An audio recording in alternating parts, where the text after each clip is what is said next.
failure is part of the process. Well, a lot of times when you're thinking about it, be it competing or starting something new or starting a business or whatever it is, you get really wrapped up in not failing. And I'm not saying that's a bad thing. Nobody wants to fail. But you have to remember that failure is part of the process. So instead of failing and letting it get to you, you've got to look at that as a learning experience and kind of move on from it. So there's an old Jordan's commercial where Michael Jordan's talking and he says, I've missed over 9,000 shots in my career. I've lost over 300 games, and 26 times I've been trusted to make the game-winning shot and lost. And that's coming from what I think most people, or a lot of people would say, is the greatest basketball player that's ever lived, a guy that was ultimately obsessed with the process.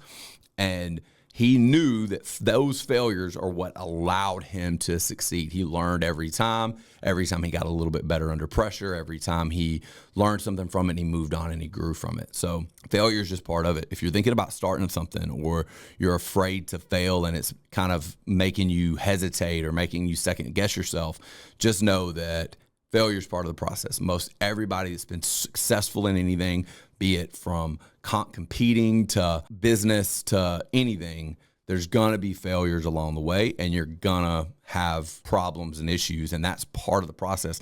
And I would argue probably one of the most important parts of the process. I think in the gym, you can kind of get caught up with the fact that a lot of times starting off like in jiu-jitsu, it's mostly failure. A lot when you're starting out, it's a lot of failure. It's a lot of getting tapped. It's a lot of getting beat, and it's a lot of learning, and there's just huge learning curve. So if you're thinking about getting into martial arts or anything else, just know failure's all part of that process, and you're not ever going to get good unless you're putting yourself in a position to fail.